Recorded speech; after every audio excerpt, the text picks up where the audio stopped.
Livro Traduzindo Deus, de Sean Bowles, capítulo 3. Por que desejo o profético avidamente?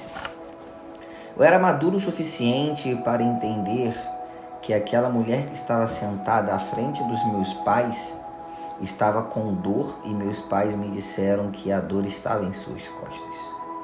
Meus pais estavam exercendo um ministério pessoal e estávamos em um retiro nas montanhas da Califórnia. Eu tinha apenas 6 anos de idade e estava escorado no colo da minha mãe. Eles estavam orando pela cura daquela mulher por um tempo considerável. Apesar da minha idade, este já era um cenário comum para mim, pois meus pais sempre tiveram fome para que o amor de Deus se movesse em cura e dons sobrenaturais. O que não era comum aconteceu quando minha mãe percebeu que eu estava inquieto. Em vez de se irritar comigo, perguntou-me: Deus está lhe mostrando alguma coisa, querido? Para mim, uma pequena criança, e de fato eu sentia que havia ouvido algo. Suas costas doem por causa de um acidente de carro? Perguntei. Sim. Ela estava em choque pelo fato de eu estar participando e recebendo uma palavra de conhecimento. Deus deseja que suas costas sejam como eram antes do acidente, disse-lhe. Então saí do colo da minha mãe e impus as 2 mãos sobre ela e orei, unindo-me aos meus pais. Juntos, testemunhamos aquela mulher ser completamente restaurada. Meu pai e minha mãe sempre foram bons em nos incluir no exercício do ministério deles, mas depois dessa ocasião, perguntar-me se Deus havia me mostrado algo se tornou uma norma. Isso me fez querer inquirir a Deus a respeito de seu coração e dos seus desejos pelas pessoas. Eu tinha consciência desse reino sobrenatural de Deus que desejava tornar as pessoas plenas novamente, que poderia encorajá-las das maneiras mais profundas e que poderia ajudar as pessoas a se conectarem com o que realmente eram. Tudo isso aos 6 anos de idade. Isso moldou o meu conceito de relacionamento, sobre o que era possível ser alcançado durante a minha vida e sobre quem Deus é como um pai. Amo que a voz de Deus opera em nosso interior. É tão edificante, tão confiável e tão agregador. Existe a versão original de nós que Deus Pai projetou, e a sua voz nos ajuda a restabelecer o sentimento de sermos quem verdadeiramente somos. Você é um vaso soberano desde o nascimento? Uma estrela não apareceu no céu sobre mim, e provavelmente sobre você também não. Mas você é importante. Sempre soube que eu era especial, mas também me sentia como qualquer outra pessoa. Meus pais ensinaram aos meus irmãos e a mim que todos eram iguais, e eles não ensinaram a ter compaixão pelos pobres, e eles nos ensinaram a ter compaixão pelos pobres e a apoiar mulheres em importantes posições de liderança.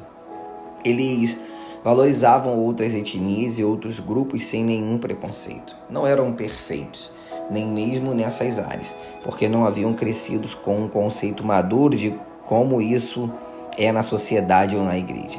Mas eu cresci em equilíbrio e sem perspectivas de segregação. Quando me aproximava de pessoas que eram percebidas de uma forma mais elevada por causa dos seus talentos, dons, autoridades, títulos e posições, eu simplesmente não conseguia me relacionar com isso e considerava aquilo elitismo. Eu preferia lutar para que os desfavorecidos se tornassem mais empoderados. Ao me aproximar da comunidade profética, a maioria das pessoas tinha histórias que se qualificavam para o ministério. Então eu tive uma vida normal com pais que me fizeram acreditar que Deus falava com todos os cristãos. Sentia-me estranho. Aquelas pessoas tinham visitações supernaturais fantásticas e eu era simplesmente normal. Como eu desejava ter aquelas histórias antes de me apaixonar pela minha própria história. Mal sabia eu que essa falta de um comissionamento soberano para um ministério louco me ajudaria a empoderar todos vocês, cristãos normais, ao longo da jornada. Estamos acostumados a ouvir histórias espetaculares que são contadas repetidamente. Histórias de pessoas de Deus, chamadas para liderar nesta geração, que tiveram conversões loucas, vidas cheias de pecados ou que nasceram ao redor de circunstâncias especiais. Essas histórias fazem com que muitos que as ouvem se sintam separados, não especiais e não ungidos desde o nascimento. Permita-me lhe reassegurar, então, que quando vemos alguém que nasceu dessa forma, isso deve nos lembrar de que Deus tem um amor especial para cada um de nós. Todos fomos feitos totalmente únicos e maravilhosos, com o potencial de ser uma das melhores expressões do próprio Deus aqui nessa terra.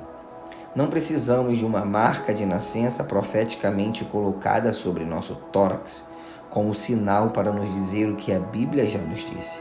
Somos todos intrinsecamente e maravilhosamente criados.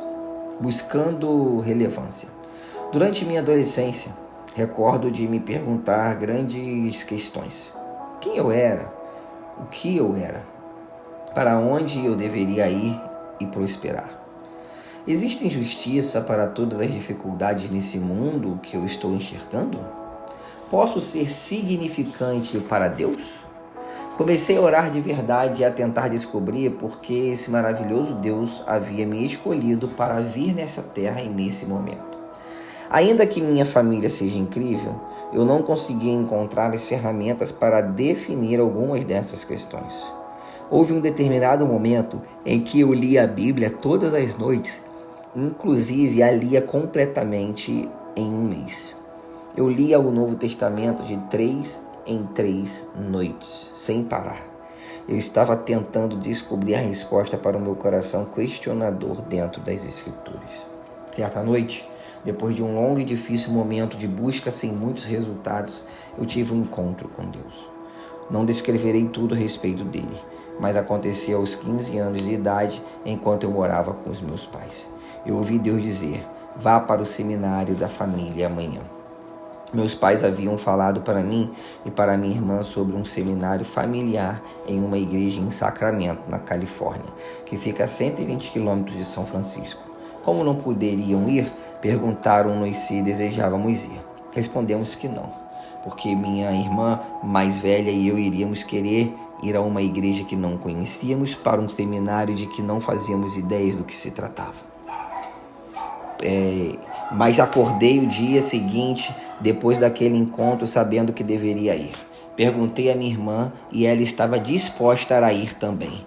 No decorrer do seminário, um dos pastores saiu de toda a programação, pois havia recebido uma palavra ordenando que orasse pela juventude que estava presente na igreja. A igreja sequer tinha jovens, porque nunca tinha focado neles. Então o fato de ter aproximadamente 20 de nós naquele dia era em si um milagre. Minha irmã e eu nos levantamos quando o pastor disse que iria orar por nós.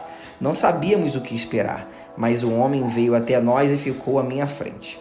Ele possuía um semblante muito alegre. Tudo nele parecia brilhar e eu mal conseguia esperar para receber a oração dele por mim, apesar de jamais ter recebido ministração de um estranho antes. Ele sorriu e disse: Deus me mostrou que você tem feito grandes perguntas e está procurando por respostas. É disso que ele mais gosta, de ter pessoas perguntando grandes coisas, porque ele mal pode esperar para lhe entregar as respostas por meio de um relacionamento com ele. Ele estava colocando uma fome por uma grandeza genuína em você e durante a sua vida. Você ajudará muitas outras pessoas a conhecê-lo de verdade. Você vai começar a ouvir a voz dele. O Espírito de Deus virá junto à sua palavra que você tem lido tão diligentemente, e você receberá as suas respostas. Ele profetizou várias outras coisas, mas essas são para outra ocasião. Eu me senti tão aliviado Era como se aquele homem tivesse recebido um vislumbre do meu processo interno e eu me senti tão amado e conhecido. Eu precisava saber que Deus se importava comigo mais do que eu mesmo. Precisava saber que nosso relacionamento não era de uma via só. Deus não somente me deu a instrução de ir até o seminário, como também levantou aquele homem para me entregar uma palavra que transformou a minha expectativa de vida. Fui transformado para sempre e foi tão simples. Imagine um adolescente em sua vida que está tentando encontrar sua identidade e depois imagine Deus falando com ele por meio de um estranho. Então imagine Deus salvando-o por causa de sua bondade e do seu amor genuíno. É isso que o profético pode fazer. O profético aparecerá em momentos chaves da sua vida, se você estiver aberto. Amo o fato de sermos o único povo da terra aguardando um direcionamento de Deus. Lemos a palavra para aplicá-la na vida. Ouvimos o Espírito de Deus para realmente saber seus desejos e sua vontade. Nessa expectativa, se realmente o ouvirmos, seremos transformados e depois transformaremos o mundo ao nosso redor. Também amo o fato de que o profético nos permite ir além do conhecimento do que está no coração de Deus para nós e para as outras pessoas. Não somente ouvimos o que Ele deseja nos dar, mas também ouvimos para que Ele nos criou e conhecemos mais aquele que temos a honra de amar. Ele nos traz o entendimento de como estar conectado a Ele de uma forma completa. Quando temos experiências reveladoras, temos a oportunidade de encontrar nosso Deus de amor eterno e nos tornarmos parceiros dele aqui na Terra. Gastei quase uma década focado somente no profético como meu ministério principal. Durante esse período era fácil amar, pois não há catalisador melhor para a vida das pessoas do que a revelação. Quando você tem seu momento com Deus, todas as coisas importantes são colocadas em ordem.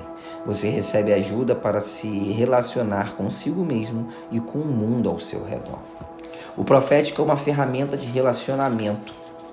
Ao longo da minha infância, meu pai estava na Força Aérea. Por isso, sempre nos mudamos muito. E como criança, odiávamos ter de fazer novos amigos e viver em novos lugares. Antes de cada mudança, minha mãe orava conosco. E então pedíamos a Deus que nos mostrasse coisas a respeito dos nossos novos amigos.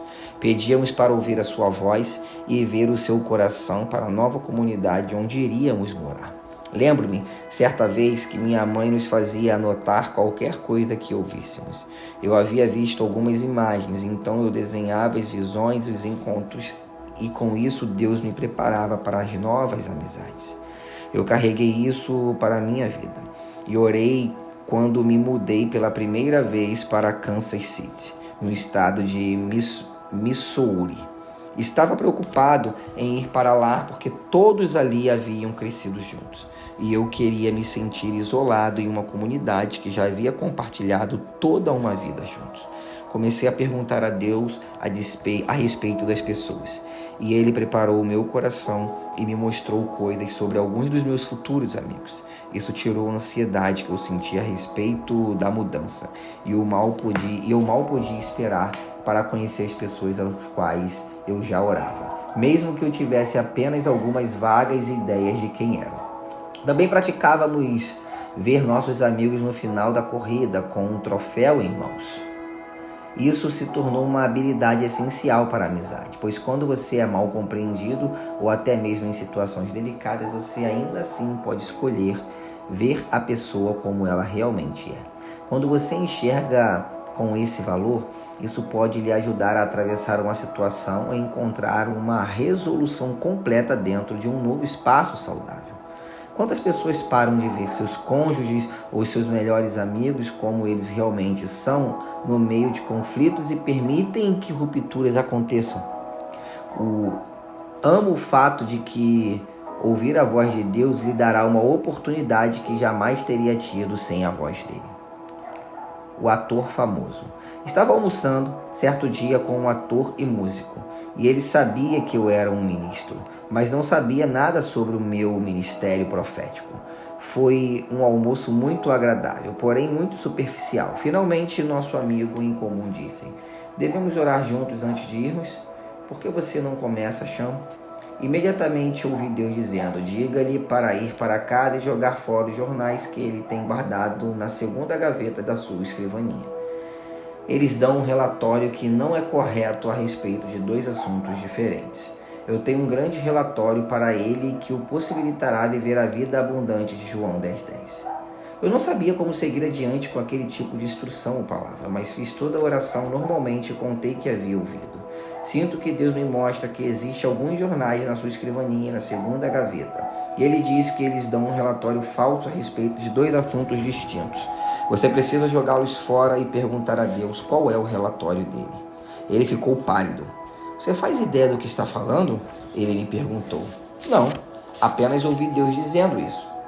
Ele tem um grande relatório, mas você não consegue ouvi-lo por causa daquilo que continua lendo repetidamente. Ele colocou a cabeça entre as mãos e de repente parecia estar muito cansado. Ele por um instante parou de ser um grande ator que faz performances brilhantes. E ele estava dando uma bela atuação durante o almoço. Ele revelou o homem de coração partido que não conseguia encontrar solução para alguns problemas secretos. O jornal aborda dois assuntos diferentes e eu tenho lido toda semana. Algumas vezes, até mais de uma vez por anos. O primeiro é sobre a morte do meu pai. Os jornais noticiaram que foi suicídio. E sempre senti que havia algo errado quando li aquilo. Aconteceu quando eu tinha apenas 8 anos de idade. E minha mãe sempre nos contou que ele não havia tirado sua própria vida, mas havia se envolvido com um negócio ilegal. Não me recordo de ver meu pai triste, mas tenho lutado contra a depressão e sempre imaginei se eu poderia tirar a minha vida. Ele proferiu verbalmente: ele não se matou. Ele não se matou? Obviamente não, respondi. O peso de potenciais doenças mentais hereditárias imediatamente caiu dos seus ombros. Sua mãe havia contado que seu pai nunca lutou contra a depressão ou contra o suicídio.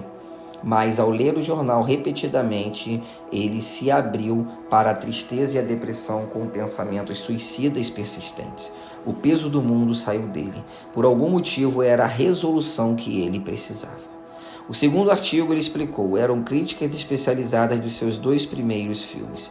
Os críticos haviam apontado quão ruim ele era e independente de quão ele trabalhasse, ele não conseguia apagar aquelas palavras da sua mente. De fato, ele as ensaiava todas as vezes que relia os artigos. Deus lhe chamou para a atuação. Esses homens estão errados. Talvez sua atuação tenha sido imatura, mas você foi feito para ser ator e foi criado para achar plenitude nisso também. Eu disse. Ele parecia aliviado, mas não de uma forma humana. Parecia que ele estava rejuvenescendo. A tristeza e a autocomiseração estavam saindo dele. No final da oração, ele era um homem completamente novo. Depois de anos, ele parecia sólido e possuía uma boa carreira com sabedoria, mas apenas Deus podia trazer a resolução espiritual para os lugares em que ele não conseguia receber ajuda natural. Amo como o profético pode nos reestabelecer em um instante. Na minha vida e na vida das pessoas de que tenho o privilégio de estar perto, tenho tido uma incrível jornada de relacionamento com Deus. Ele fala, dá-nos dicas e entendimento de possivelmente todos os assuntos. A Bíblia prova como ele não está em silêncio e que ele deseja ser conhecido e compreendido. Amo como a profecia constrói pontes sobre os espaços que existem entre o coração dele e o nosso, ajudando-nos a sair da mentalidade pequena para uma visão ampla. Ela também nos ajuda a viver com mais plenitude do que se estivéssemos sozinhos com nossas concepções. Ao caminhar com Deus e quando Ele falar contigo, Ele sempre fala de quem ama e do que ama, o que lhe garantirá uma capacidade aumentada para experimentar mais. Muitas vezes, quando não me sentia qualificado ou como se eu não tivesse a capacidade emocional ou social para conversar com pessoas diferentes, sempre me sentia fora da zona de conforto. A personalidade de Deus e a sua paixão me possuíam de tal forma que isso se tornava fácil. Não sou limitado pelos meus recursos, eu sou limitado pelos recursos dele, mesmo quando saio da minha zona de conforto. O profético constrói estruturas fora dos lugares para onde as nossas próprias paixões podem nos levar. Minha vida é um produto 100% feito da voz e da orientação de Deus. Ele me inspirou a buscar paixões e pessoas que eu jamais teria buscado se não tivesse a sua voz e natureza tão claras para mim. Ouvir de Deus é algo que marca a sua vida e vira o jogo. Estou convencido de que o próximo mover de Deus trará o casamento da palavra com o Espírito. Reverendo Paul Cain. Em outras palavras, quando unirmos a Bíblia a um caminhar espiritual de relacionamento com Deus, todo mundo será transformado pelo coração de Deus. E com um coração bom assim, quem não gostaria de ouvi-lo? Deus te abençoe. Te aguardo no capítulo 4.